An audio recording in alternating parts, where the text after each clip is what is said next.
할렐루야.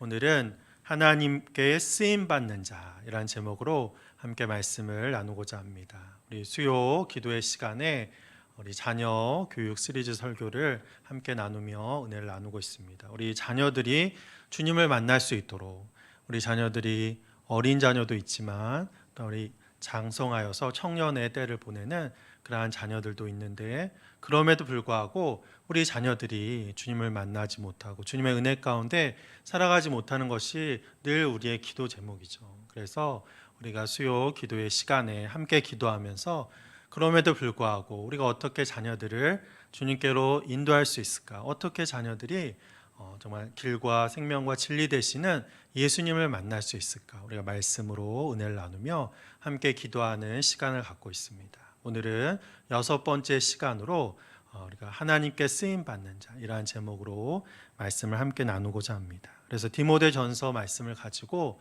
우리가 함께 말씀을 나누고 있는데, 디모데전서는 사도 바울이 자기의 신앙의 아들과 같은 디모데에게 목회에 대해서 말씀하고 있는 그러한 말이죠. 그래서 목회 서신이라고도 이야기하고, 어떻게 젊은 디모데가 목회를 아름답게 할 수 있는지, 많은 생명을 살릴 수 있는지 이야기하고 있는 그런 말씀이 디모데 전후서의 말씀입니다. 또한 이 디모데 전후서 말씀은 바울이 거의 죽기 몇 년 남지 않은 그러한 시간에, 물론 바울이 얼마나 살지 이 당시에는 알지 못했지만 영적으로 늘 주님과 소통하면서 자기의 날이 많이 남지 않았다는 것을 바울도 알고 있었습니다. 그래서 이제 마지막과 같이, 유언과 같이 그렇게 디모데에게, 아들이 없지만 신앙의 아들과 같은 그러한 디모데에게 하고 있는 말씀이 바로 디모데 전후서의 말씀이죠.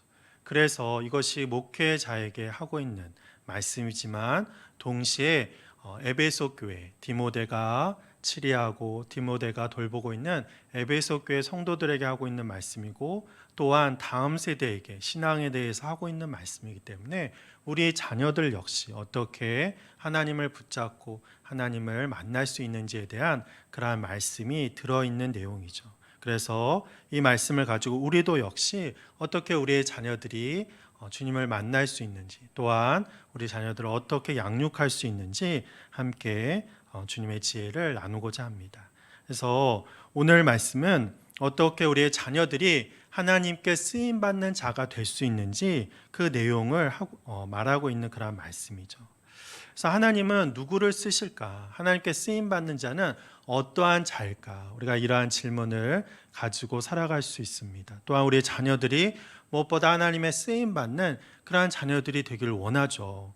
우리가 아무리 많은 것을 누리고 세상의 부경화를 누린다고 할지라도 하나님께 쓰임받지 못한다고 한다면, 하나님께 붙잡힌 바 되어서 하나님의 영광을 위해서 그의 삶이 온전히 바쳐지지 못한다고 한다면 그의 삶은 하나님께 영광 돌릴 수 없는 삶, 또한 하나님 앞에 좀 아름답게 설 수 없는 그러한 삶이 될 수밖에 없을 것입니다. 그래서 우리가 믿음의 사람들이고 주님의 은혜를 아는 자들이라고 한다면 하나님께 쓰임받는 그러한 자녀들이 되기 위해서 기도해야 되는데, 과연 하나님은 어떠한 사람을 쓰실까? 이러한 질문에 대한 답이 바로 오늘 말씀에 나와 있는 거죠. 먼저 그것에 대해 살펴보기 전에 우리가 분명히 알아야 될 것은 하나님은 누구든지 사용하여 주신다는 것입니다. 무슨 말이냐면, 내가 잘 준비가 되었기 때문에, 내가 성경을 많이 알고 내가 성품이 좋고 내가 깨끗하기 때문에 내가 하나님께 쓰임받는 것은 결코 아니라고 하는 것입니다. 왜냐하면 하나님의 뜻에 합당한 자, 하나님의 뜻에 맞는 자, 하나님이 보시고 판단하는 것이, 내가 이만큼 준비되었으니까, 내가 이만큼 어느 정도 많은 사람들에게 인정을 받으니까 하나님께 쓰임받는 그러한 자가 되는 것은 결코 아니라는 것입니다. 다시 말하면 하나님은 누구든지 사용할 수 있고, 때로는 누구든지 하나님은 하나님의 그 자리에서 그 사람을 내밀 수도 있는, 버릴 수도 있는 그러한 권한이 하나님께 있다는 것입니다. 이것은 우리가 인생을 살아가면서 굉장한 중요하게 여겨야 하는 그러한 부분이라는 거죠. 세상에서도 내가 아무리 준비가 많이 되어 있고 내가 아무리 훌륭하다고 할지라도 쓰임 받는 사람이 있고 쓰임 받지 않는 사람이 있습니다. 왜냐하면 각자의 기준이 다르고 세상이 사용하고자 하는 사람이 다르기 때문인 것입니다. 마찬가지로 하나님도 역시 우리의 기준이 아니라 하나님의 기준 가운데 한 사람을 쓰신다는 것을 우리가 반드시 알아야 되는 것입니다. 그렇기 때문에 하나님은 누구든지 쓰실 수 있지만 또한 누구든지 하나님의 자리에서 잠시 기다리게 할 수도 있다는 것을 우리는 기억해야 하는 것입니다. 우리가 성서를 보면 하나님이 적대국의 왕도 사용하시는 것을 너무나 많이 볼 수 있습니다. 유대인들이 바벨론의 포로로 끌려갔을 때, 그리고 그 나라가 바벨론에서 바사로, 지금 말하는 페르시아로 바뀌었을 때 페르시아 왕들을 사용해서 유대인들을 다시 이스라엘 땅으로 보내시고, 적대국의 왕들이 하나님이 하나님됨을 고백하게 하는 그러한 일들을 우리는 너무나 많이 보게 됩니다. 그래서 하나님을 인정하지 않고 하나님이 있는 것조차 생각하지 않는 그러한 사람들조차도 하나님께서는 사용하시고, 그들 역시 그들을 통해서 하나님의 살아계심을 나타낸다는 것을 우리는 기억해야 한다는 거죠. 그래서 하나님은 누구든지 사용할 수 있다는 것을 우리는 기억해야 합니다.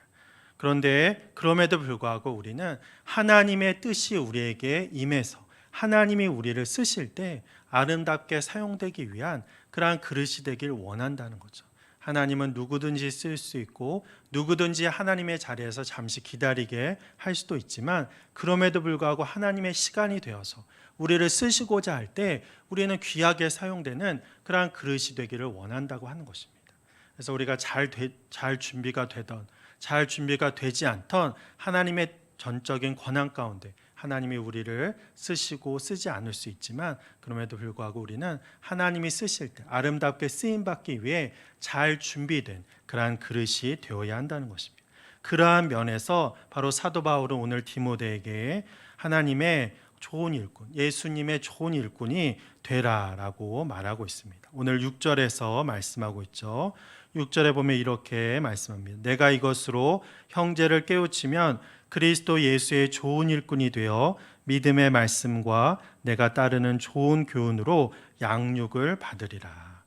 그래서 첫 번째로 하나님의 쓰임 받는 그러한 사람, 예수님의 좋은 일꾼이 되는 사람은 오늘 말씀에 보면 감사하는 사람이 바로 좋은 일꾼이 될 수 있다라고 말씀하고 있습니다. 6절에 보면 내가 이것으로 형제를 깨우치면 이라고 이야기하는데, 이것이 무엇이냐면 그 앞에 4절 5절에 보면 감사하는 삶을 살아가는 사람이다 라고 말씀하고 있다는 것이죠.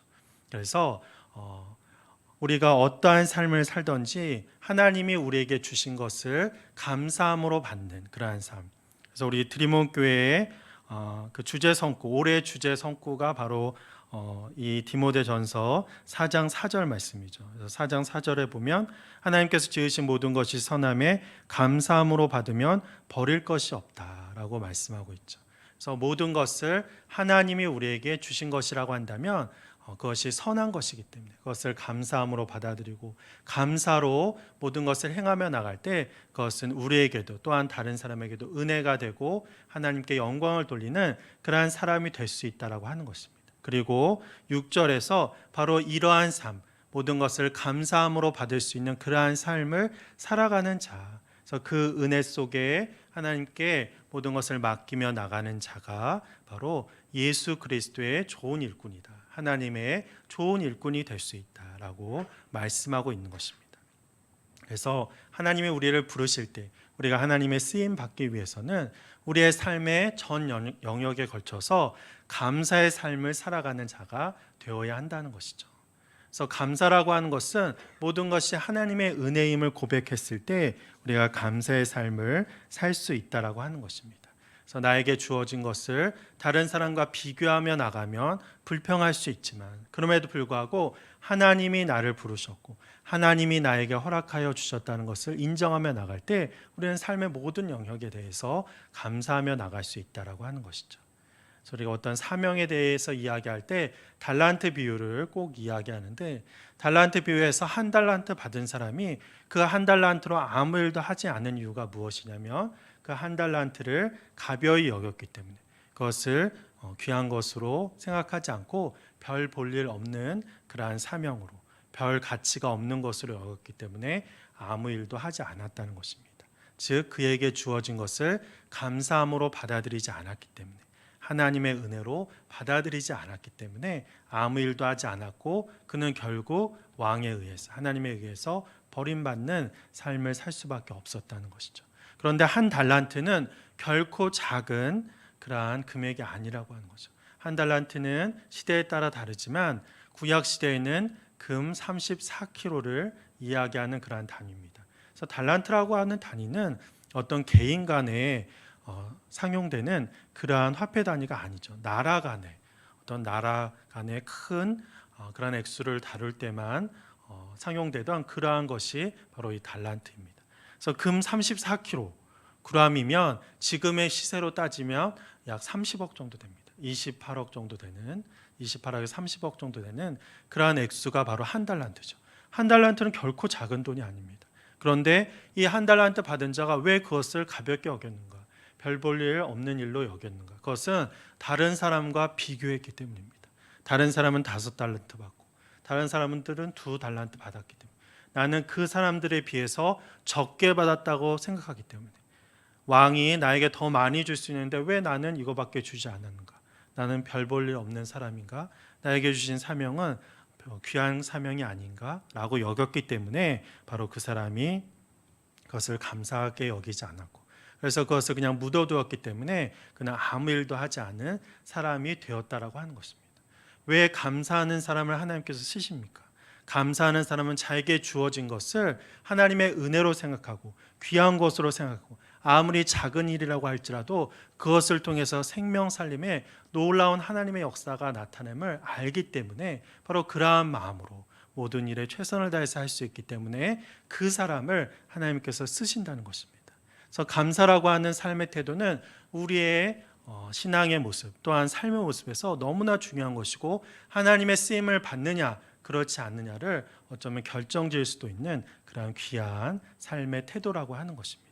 그래서 우리가 다른 사람과 비교하며 나가는 것이 아니라, 다른 사람은 어떤 큰 일을 하고 많은 것을 가지고 있고 많은 사명을 하고 많은 사람들과 함께하고, 이러한 것을 비교하면서 나갈 때 우리는 불평하며 나갈 수 있지만, 하지만 나에게 주어진 것이 바로 한 생명을 살릴 수 있는 일이고, 나에게 주어진 작은 일을 통하여 한 생명에게 하나님을 드러낼 수 있는 일이라고 한다면 그것을 감사할 수 있고, 또한 그 감사하는 삶의 태도를 통해서 주님께 쓰임받는 그러한 자가 될 줄 믿습니다. 그래서 우리의 자녀들이 그러한 자가 될 수 있도록 부모가 먼저 감사의 삶을 살아가고, 또한 자녀들에게 그 감사가 훈련되어질 수 있도록 하는 그러한 우리들이 되어야 한다는 거죠.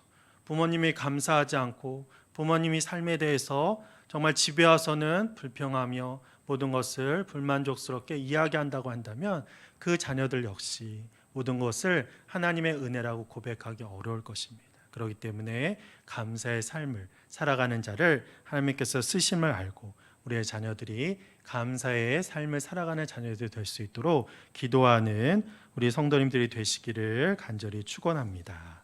또한 하나님께서 어떠한 자를 쓰시느냐, 하나님은 경건한 자를 쓰신다라고 오늘 말씀에서 이야기하고 있습니다. 7절 말씀이죠. 7절과 8절 말씀 보면 이렇게 말씀합니다. 망령되고 허탄한 신화를 버리고 경건에 이르도록 내 자신을 연단하라. 육체의 연단은 약간의 유익이 있으나 경건은 범사에 유익하니 금생과 내생에 약속이 있느니라. 그래서 사도 바울은 디모데에게 경건을 훈련하라, 또 에베소 교인들의 경건을 훈련하는 자가 되도록 애쓰라. 이렇게 경건을 훈련했을 때 하나님께 쓰임 받을 수 있고, 하나님이 부르실 때 하나님의 사명을 아름답게 감당할 수 있는 자가 될 수 있다라고 말씀하고 있는 것입니다. 경건은 무엇입니까? 경건은 하나님과 동행하는 것이고, 하나님을 인정하며 하나님이 내 삶을 주장하심을 믿고 신뢰하는 것이 바로 경건의 시작이라고 이야기할 수 있습니다. 경건은 아무것도 하지 않고 말 그대로 고요하고 거룩하게 사는 것을 이야기하는 것이 아닙니다. 경건은 하나님이 늘 나와 함께함을 고백하면서 하나님이 나를 통해서 일하고 계심을 고백하는 것이 바로 경건한 삶이라고 이야기할 수 있는 것입니다. 그렇기 때문에 사도 바울은 이 경건을 훈련하라라고 이야기합니다. 경건은 말씀과 기도 가운데 하나님의 살아계심을 증명하는 일이기 때문에 늘 이것을 훈련하며 연단의 삶을 살아야 한다라고 이야기하고 있는 것이죠. 내가 말씀을 보지 않고 내가 기도하지 않고 내가 주님과 가까이 가려고 주님의 뜻이 무엇인지 알려고 애쓰지 않는 한 우리는 경건한 삶을 살 수 없고, 경건한 삶을 살지 않는 한 하나님 나를 부르실 때 거기에 합당한 삶의 모습을 살아가며 쓰임받는 삶을 살 수가 없다라고 하는 것입니다. 그래서 경건을 늘 훈련하며, 오늘 말씀과 같이 경건은 우리 내생과 이생의 유익이 있는, 영원토록 우리가 하나님과 동행할 수 있는 귀한 삶의 태도가 될 수 있다라고 말씀하고 있는 것입니다. 그런데 이것을 위해서는 먼저는 허탄한 신화를 버리라, 망령되고 허탄한 신화를 버리라라고 말씀하고 있습니다. 그래서 경건, 또 주님의 그 마음으로 우리의 마음을 채우기 위해서는 내 안에 있는 죄악과 내 안에 있는 부정함과 내 안에 있는 연약함을 버려야 하는데, 그것이 망령되고 허탄한 신화를 버림으로 시작될 수 있다. 그래서 망령되고 허탄한 신화라고 하는 것은 세상의 가치, 세상이 중요하게 여기고 하나님이 없어도 된다라고 하는 그러한 세상의 가치를 버리며 나갔을 때 그것이 바로 경건의 시작이 될 수 있고 하나님의 말씀과 기도에 가까이 가는 시작이 될 수 있다라고 말씀하고 있는 것입니다. 세상에서 말하는 허탄한 신화와 망령된 신화가 무엇입니까? 가장 대표적인 것이 만몬주의라고 이야기할 수 있습니다. 물질이면 모든 것이 된다라고 하는 그러한 생각이 될 수 있다는 거죠. 제가 얼마 전에 제 친구 돌잔치에 갔습니다.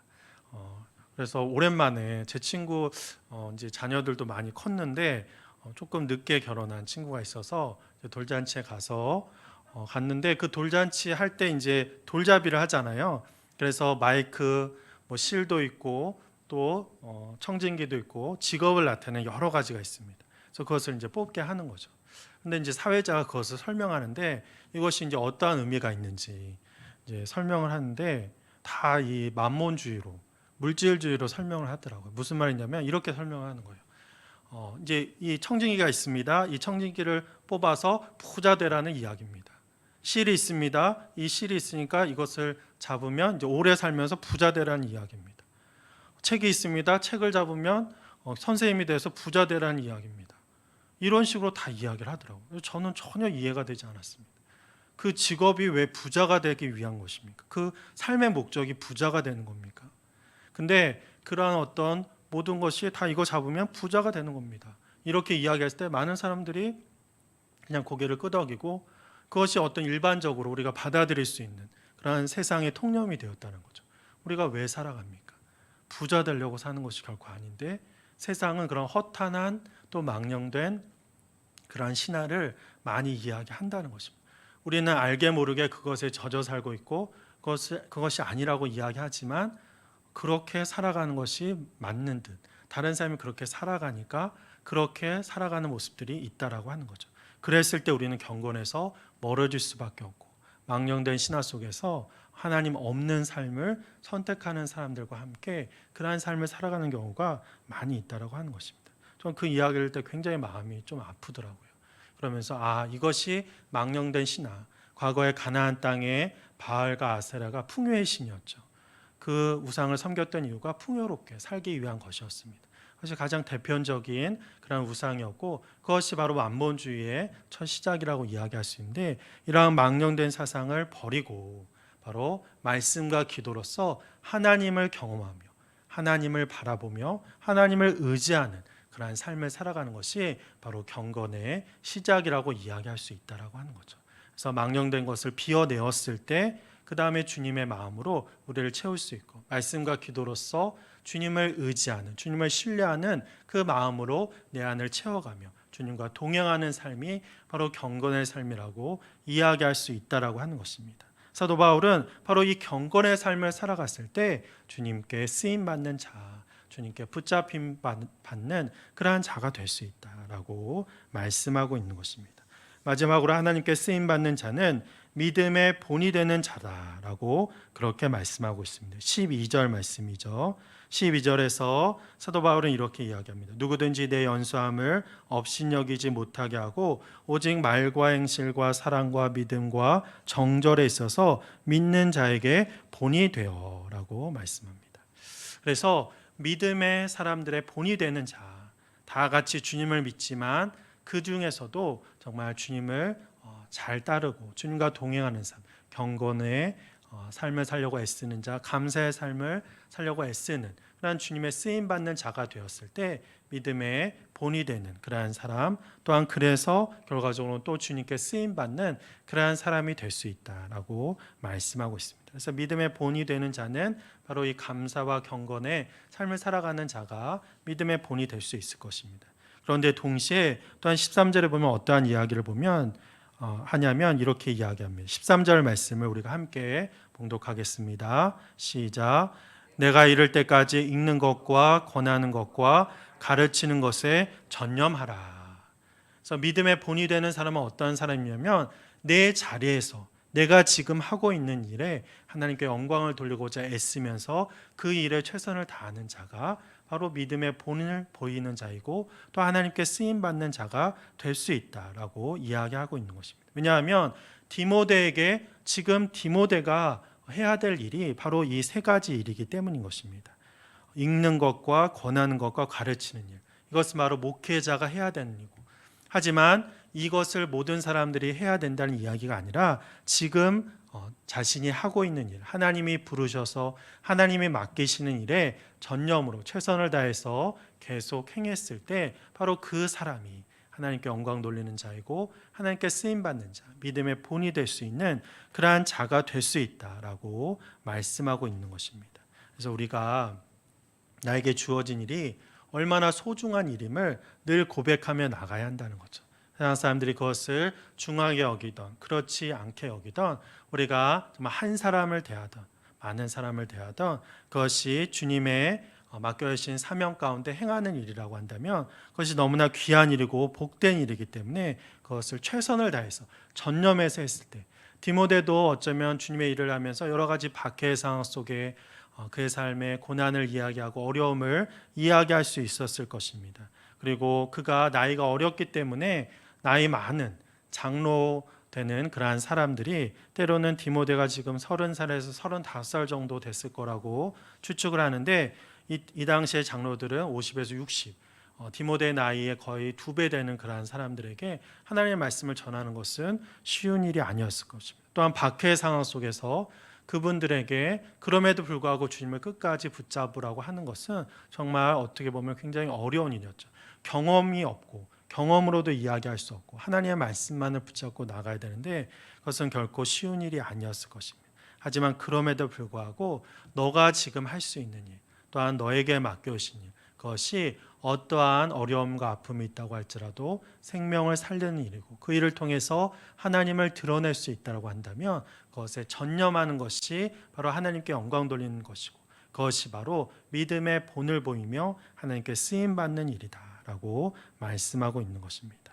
그래서 목회자에게는 읽는 것과 권하는 것과 가르치는 것, 또한 나의 삶의 모습 가운데 내가 해야 될 것이 무엇인가, 주님의 사랑을 전하고 또한 아픈 자들, 어려운 자들을 위로하고 그들에게 주님의 살아계심을 내 삶을 통해서 드러내는 일, 그것이 바로 내 삶에 전념하는 것이고 또 하나님께 영광 돌리는 것임을 사도 바울은 디모데에게 말하고 있는 것이죠. 그래서 15절에서도 같은 이야기를 하고 있습니다. 이 모든 일에 전심전력하여 너의 성숙함을 모든 사람에게 나타내게 하라. 또한 16절에서도 내가 내 자신과 가르침을 살펴 이 일을 계속하라. 이것을 행함으로 내 자신과 내게 듣는 자를 구원하리라.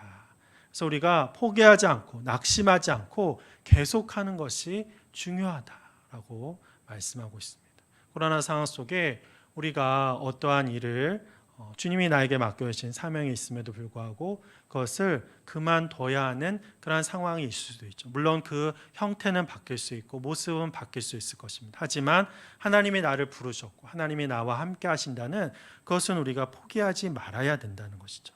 그래서 디모데에게도 어쩌면 그가 지금 당장이라도 이 일을 놓고 싶고 밖의 상황 속에서 많은 사람들에게 살아계신 주님을 전하는 것은 너무나 힘든 일이지만 사도 바울은 핵심적으로 말하는 것이 그 일을 계속하라라고 말하고 있다라고 하는 것입니다. 그래서 우리도 너무나 어려운 상황 속에 코로나라고 하는 힘든 상황 속에 살아가고 있지만 많은 사람들이 하나님이 어디 계시냐 묻고 있는 그러한 상황 속에서 신앙의 방황과 어려움 속에 살고 있지만 그럼에도 불구하고 우리가 우리의 일들을 계속해 나가는 것, 내가 주님을 바라보며 또한 주님의 사랑을 전하며 또한 다음 세대에게 주님의 살아계심을 전하는 이러한 일들을 계속하는 것이 믿음의 본을 보이는 것이고 그것이 또한 주님의 쓰임받는 자로서 바로 서는 일임을 오늘 사도 바울은 디모데에게 말씀하고 있는 것입니다. 그래서 오늘 말씀을 묵상하면서 이 사도 바울이 디모데에게 권면하는 그 핵심은 바로 계속하라고 하는 그 말씀을 저는 굉장히 마음이 와닿는 그런 말씀으로 받아들일 수 있었습니다. 최선을 다하고 전심전력하고 이렇게 이야기하는 이유가 디모데가 낙심하고 절망하지 않도록 에베소 교회도 문제가 많았습니다. 고린도 교회도 사랑이 없는 교회고 문제가 많았지만 에베소 교회도 모든 것이 풍성한 그러한 교회였고 사람들이 부족함이 없는 삶을 살아가는 또 많은 철학 사상이 있어서 하나님 이외에 예수 그리스도의 진리라고 이야기하는 것들이 너무나 많은 그러한 교회가 에베소 교회였습니다. 그렇기 때문에 젊은 디모데가 이런 어려운 상황 속에서 자신의 일을 계속하는 것이 너무나 힘든 그러한 상황이었지만 사도 바울은 그럼에도 불구하고 그 일을 전심전력으로 계속하라라고 말씀함을 통해서 바로 너는 지금 하나님께 쓰임을 받고 있고 너는 지금 하나님의 은혜 가운데 살아가고 있는 자이다라고 하는 것을 끊임없이 말하고 있는 것입니다. 우리의 자녀들이 하나님께 쓰임받는 자가 되기 위해서는 하나님께서 맡겨주신 일들을 계속할 수 있도록 부모로서 권면하며 그들이 주님의 그 음성을 계속해서 들을 수 있도록 우리가 주님의 사랑을 전하며 또한 주님의 위로하심을 전하며 나가는 우리들이 되어야 할 줄 믿습니다. 그것이 바로 구원에 이르는 길이고 그것이 바로 주님과 동행하는 길이고 그것이 바로 주님의 쓰임받는 그러한 일이라고 하는 것이죠. 그래서 오늘 말씀을 통해서 우리의 자녀들이 감사하는 그러한 자녀가 될 수 있도록 또한 우리의 일들을 계속해 나가는 그러한 자녀들 또한 경건에 힘쓰는 자가 되어서 하나님께 쓰임받는 자 또 하나님께 쓰임받고 있다고 한다면 끝까지 놀라운 하나님의 은혜를 나타내며 그 은혜 속에 살아가는 자가 될 수 있도록 기도하시는 주님의 백성들이 되시기를 간절히 축원합니다.